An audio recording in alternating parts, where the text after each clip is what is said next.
Студия Романа Пестерева представляет.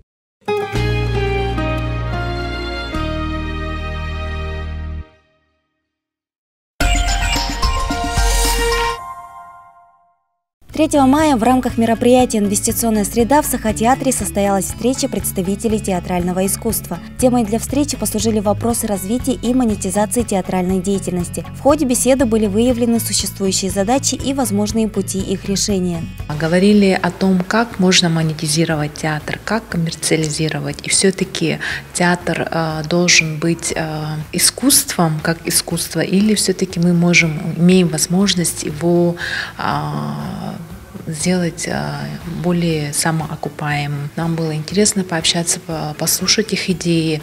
И я думаю, что некоторые идеи мы примем во внимание и будем поддерживать всяческими усилиями.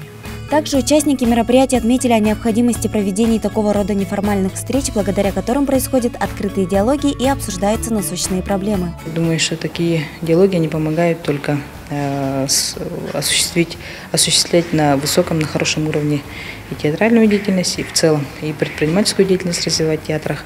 Ну и сегодня разговаривали и выявили такие достаточно острые вопросы, которые у нас на сегодняшний день стоят. Например, нехватка определенных специалистов узконаправленных, например, экономистов, юристов именно в сфере культуры и в сфере театральной деятельности. Вопросы взаимодействия экономики и культуры вызвали активные обсуждения, были разные мнения, предложения и идеи, но все же участники пришли к одному общему знаменателю. Мы должны работать ради идеи, ради развития нашего театра, и оно, соответственно, сопутно должно приносить деньги. Вот как-то так это должно работать. Финансирование должно быть, естественно, потому что наши театры, как это мы сегодня уже оговаривалось про это, если они уйдут на полную, автономию, то наши театры умрут, они не могут уйти сейчас на данный момент. Ну и они, надеюсь, не уйдут на полную автономию. Но и зарабатывать они тоже должны. Сегодня говорили о том, что они не должны уходить на полную автономию, но и тем не менее они не должны просто сидеть и просить деньги, да? То есть это должно быть, мы должны найти какую-то золотую середину, и это правильно. Представители культуры и искусства считают, что искусство не монетизируемо, но тем не менее время диктует свои условия, и мы пришли в конце беседы к тому, что все-таки нужно будет находить компромиссы, и я считаю, что наше правительство очень хорошо поддерживает культуру и искусство, и благодаря этому Якутия является Якутией по сей день, и мы сохраняем свои традиции и свою культуру.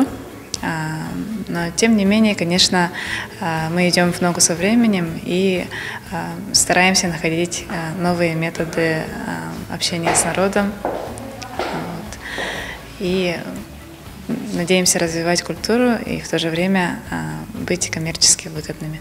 Таким образом, были обсуждены вопросы развития социально-культурной индустрии в контексте монетизации деятельности учреждений культуры с целью привлечения внебюджетных средств, а также необходимости профессиональной кадровой базы узконаправленных специалистов по поиску и привлечению внерегиональных инвестиций.